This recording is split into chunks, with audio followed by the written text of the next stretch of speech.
So you want to buy a Honda Jazz or Fit. If you're interested in a second gen like this, stay tuned to learn all about the specs, engine types, things to look for and what they're like to drive. Let's do it!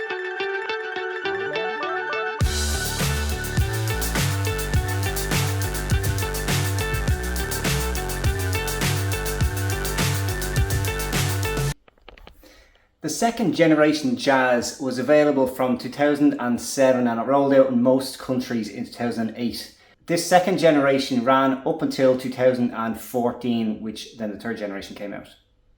These cars were only available as a 5-door hatchback, but you can also get a Fit Shuttle, which is a kind of an estate version with a longer boot, but that's only available from Japan.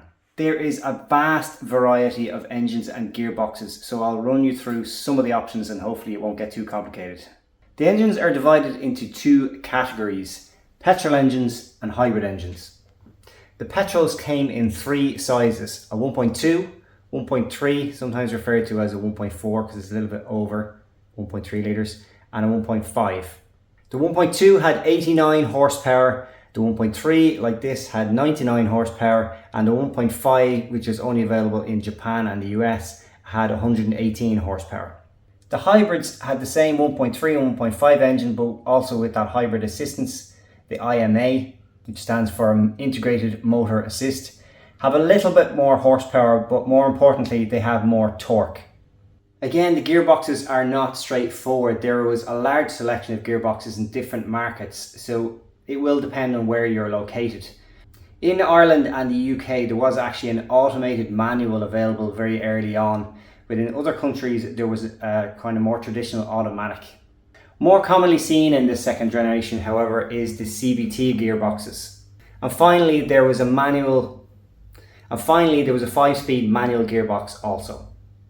If you're thinking about importing a Fit from Japan, almost all of them are CVT gearboxes, 99% of them. Every time I look at the auctions, there's no manuals for sale, or there's very little of them.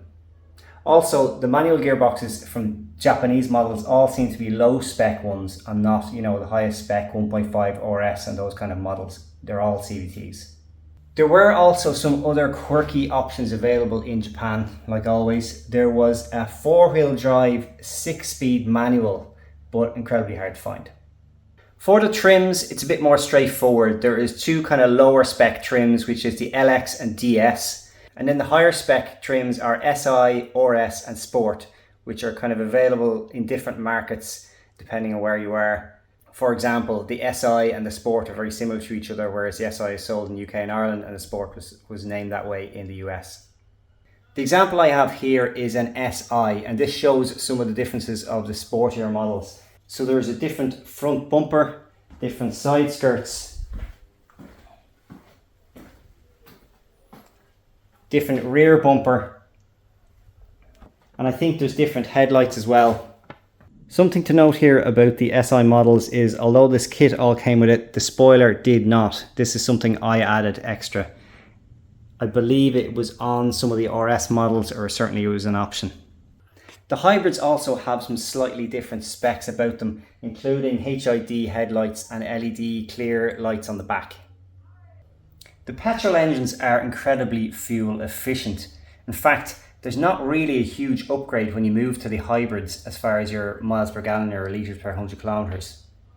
For example, in this 1.3 SI, I'm getting an average of 5.5 litres per 100 kilometres, which is about it's over 50 miles per gallon UK. There are plenty of forum threads and Facebook groups complaining about the hybrids not getting any more miles per gallon than the regular petrol engines do, so you have to wonder, why bother with that extra complication and cost? So what do I like about the Jazz?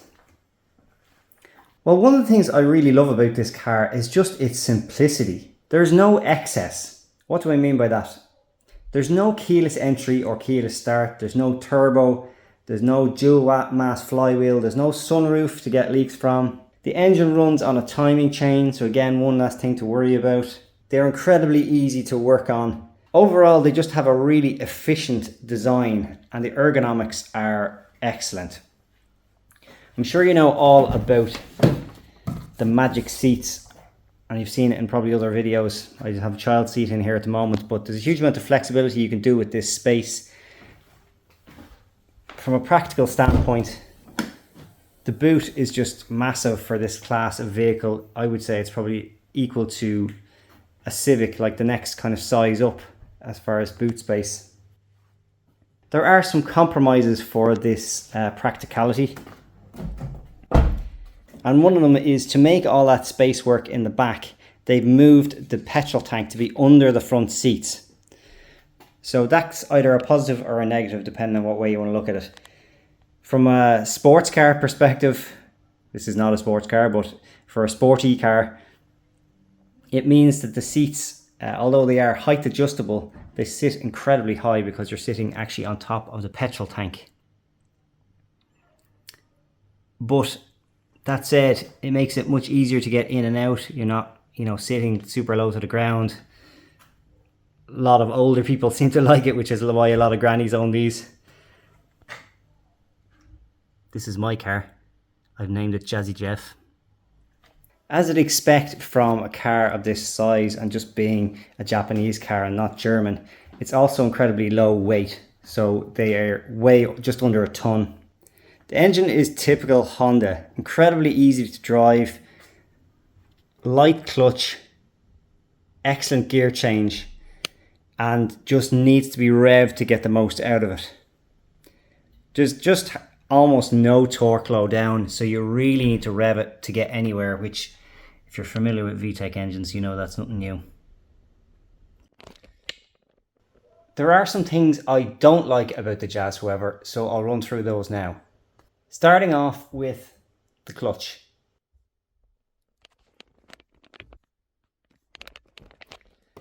So the clutch is extremely light, very easy to use. The gear change is just excellent. Typical Honda.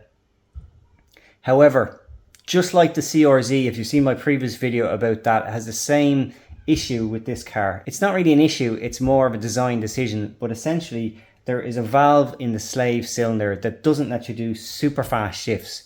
And the reason for that is to give a longer life for the clutch. It much prefers slower, more deliberate shifts than kind of trying to change at very high revs, very quickly if you're trying to make progress. So you get used to it. You don't think about it after that. But it's something that annoyed me when I first got the car. Second thing that I was surprised about was I was trying to get as high a spec car as I possibly could. That's why I went for the SI model, which comes with slightly nicer seats. And it also comes with cruise control and aircon as standard. However, I was surprised that when I started looking into different specs, that heated seats is not an option at all on any model or trim. The next item is about monitoring the health of your engine, specifically the coolant temperature. There is no coolant gauge.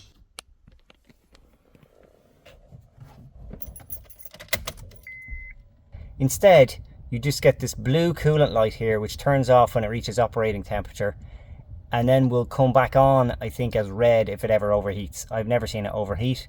However, I prefer to have a traditional gauge. This is getting more common on a lot of economy cars now, so I suppose I can't really complain. The standard stereo leaves a lot to be desired. Specifically the speakers, I suppose I should have expected that as well, but they are just not that great at all. There's not any sort of decent levels of bass that come out of them, so I did swap them over myself. But also the head unit, there's no Bluetooth on it. You can't stream. This is in 2014, the last year of the second generation, so you'd imagine they would have added this, but anyway. So I've got one of these Bluetooth things that goes into the auxiliary, so that's not the end of the world, I suppose. The last item I don't like is another kind of modern car trend.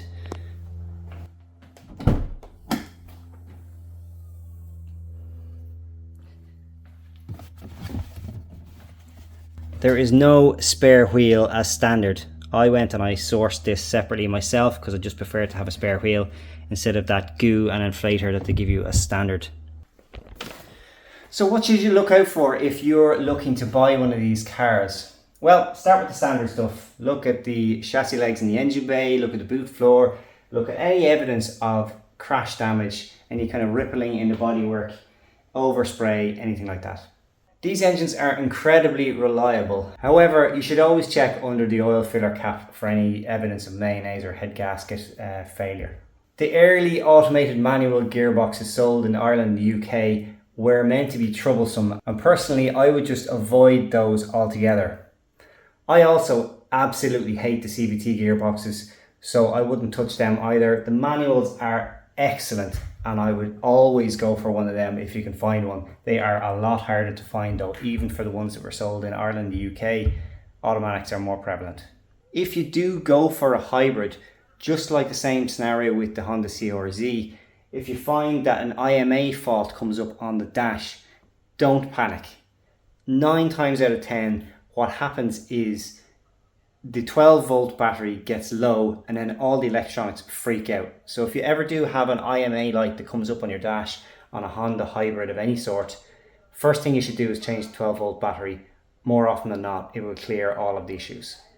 There have been some reports of leaks into the boot area, so what you should do is just check that all the seals are intact and in place, lubricate them if you have to, replace them if they're damaged, look around the light seals, things like that. It's not typically too hard to solve that. Another item that does seem to come up on the forums, I was talking about that engine coolant light. If that overheating light does come up, it's not necessarily that your engine is overheating, but that the temperature sensor at the back of the block is actually faulty. So it might not be a disastrous situation if you do get an overheating light come on. Another issue that can happen is with the electric windows, and this is common on a lot of Hondas actually. So if you have a scenario where the window goes all the way up and then comes back down, or it won't go all the way up, you can recalibrate the windows for the motor to learn where the bottom and top are again. So again, easily fixable, no cost fix. Aircon. Like any air conditioning system, if it's not working, if it's not blowing cold, first place you should start is with a regas. This is what happened with my one. It wasn't blowing cold at all, regas, fixed, no problem. But if that doesn't fix the issue, have a look at the relays. I did have this with my previous car, a Honda Accord, and again the relay was super cheap, pop it in and it started working straight away. The final item is rust. It's not really an issue because these cars aren't old enough yet. However, it is a Honda. At some point it will probably start to rust. Typical areas is around the arches, under the sills, jacking areas, places like that. But I haven't seen anything on this Jazz, and I haven't seen any rust on any Honda Jazz or Fit of this second generation. The first ones, they're a little bit older. Yes, you do see them with rust. I cannot recommend these cars highly enough. If anybody asks me about buying one of these Jazz or Fits, straight away I would say go do it. You won't have any issue. They're incredibly reliable, cheap to run, 3-pin sure. They're also really fun to drive, which I will get to next. I will take it on test drive. So what is it like to drive a second gen Honda Jazz? Let's find out.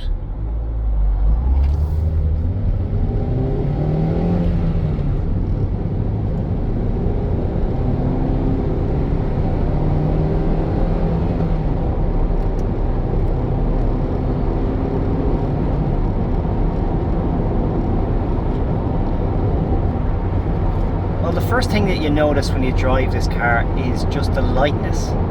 So under a ton, it's pretty light by modern day standards, and you notice that everywhere. There's both good and bad sides to that.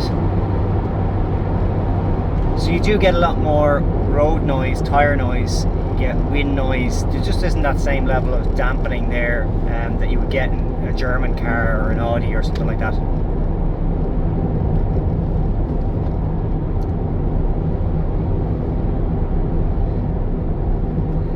But there's also loads of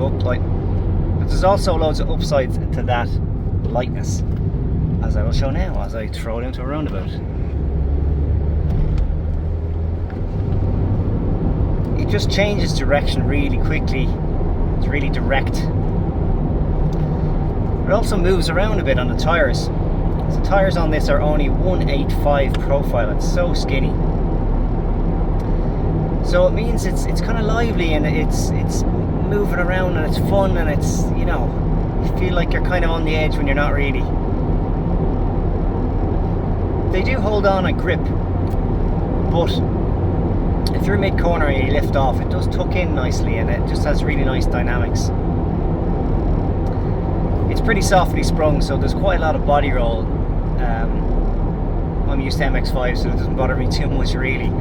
I did try some lowering springs on this to see if I could firm it up and what that would be like, and it absolutely destroyed the ride. Here comes another roundabout.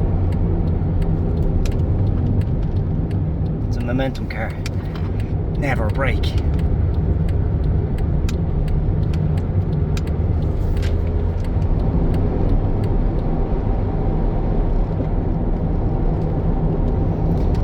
The benefits of that soft ride is that it's really comfortable. Like, even over a slightly bumpy road like this,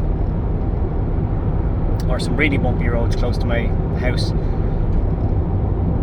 it's just really comfortable and relaxing to drive. You can take it on a long motorway drive. Yes, it's a bit noisy in the cabin, but it's comfortable. The seats are comfortable. Again, the seats are kind of designed more for comfort than sportiness. There's not a huge amount of side support. These SI seats have a slightly different colour, but the shape is the exact same as the regular Jazz.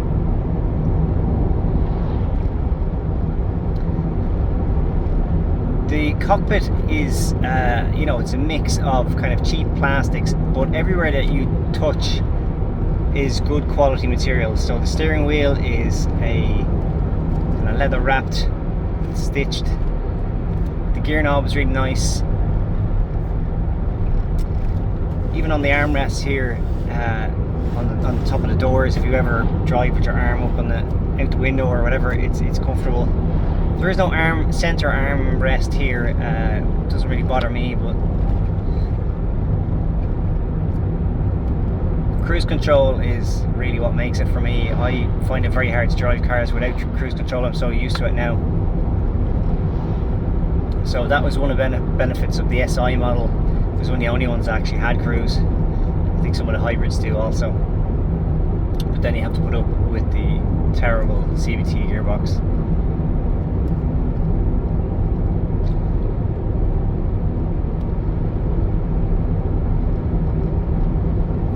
The rest of the interior is decent. The ergonomics are really, really nice. The quality of the switch gear just feels like it's built to last. The stereo, it doesn't look great. It's got buttons all over the place, but everything is easy to get to. After I upgraded the speakers, the sound is actually pretty good, which is useful when you are on a motorway. You can just crank the tunes. There's nowhere decent to really mount your phone, so you're gonna have to find, like, there's a little cup holder here on the front of the driver, and it's one of those cup holder ones that converts into a phone holder and holds it quite firmly there, so that's worked out.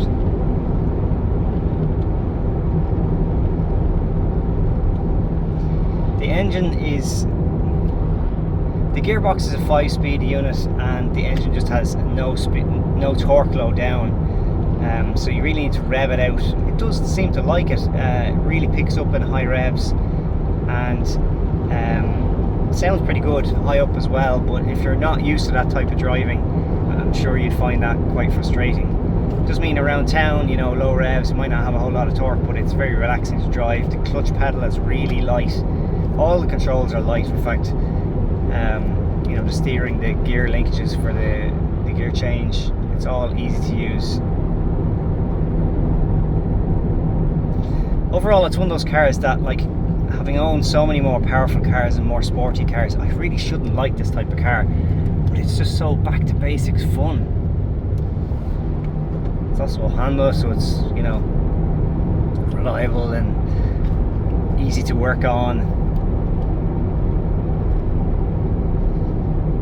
I only planned on keeping this car for 6 months. 9 months later, I think I'm going to tax it for another year. I just can't see myself getting rid of it. It ticks too many boxes.